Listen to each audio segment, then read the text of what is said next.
هست که میخوایم پرسان بکنم در ارتباط به حملاتی که فعلا طالبان در ولسوالی‌های افغانستان انجام میتن و کارهایی که اینا انجام میتن وارد خانه های افغان میشن. آیا از نظر شما این گروه کارهایشان چگونه است؟ غیر انسانی هست یا گروه تروریستی هستند طالبان؟ آیا اینا شما میپذیرین؟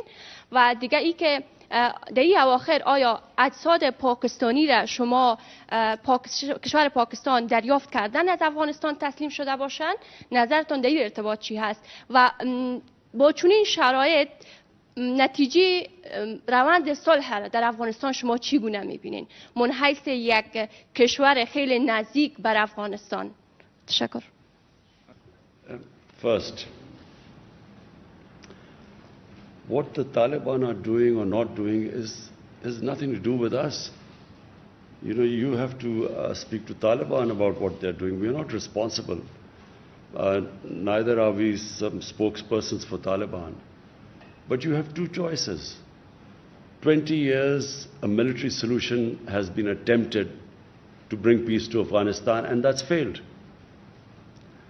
Now you have a choice. Either this American-backed military solution, you can continue, because if you feel the Taliban are not someone you want to have in part of your government, you can keep on the course of a military solution.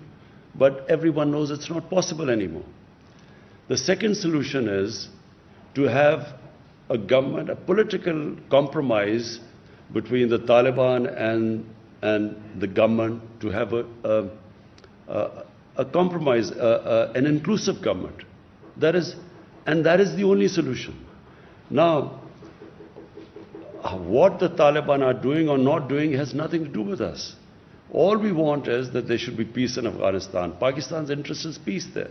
There are 3 million Afghan refugees in Pakistan. Almost all of them are Pashtuns. And all of them, or most of them, would have sympathies with Taliban. How is Pakistan supposed to check who is going over there to fight or not when there are about 25, 30,000 people who cross every year, every day? They go into Afghanistan and come back. How is Pakistan going to check that? So Pakistan has consistently said that if the Afghan refugees go back to Afghanistan, then hold us responsible. But if there are 3 million refugees here, how can we say few hundred or few people have gone there to fight and their bodies are coming back? How can Pakistan be held responsible? There are refugee camps of 500,000 people. There are refugees with over 100,000 people. So how is Pakistan going to go into the refugee camps and decide who is pro-Taliban and who is not?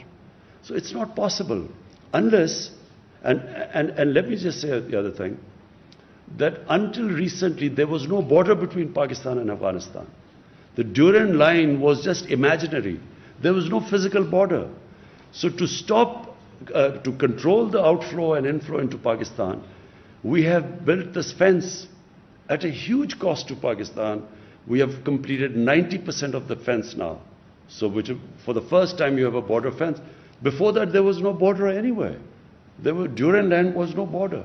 So we are trying our best, but it is not possible to hold Pakistan responsible when you have over 3 million refugees here. What interest could possibly Pakistan have in a civil war in Afghanistan? What interest would Pakistan have in backing someone to take over Afghanistan? What is clear is that no one party will be able to take over Afghanistan. So if Taliban try to take over Afghanistan, it will just be an ongoing civil war.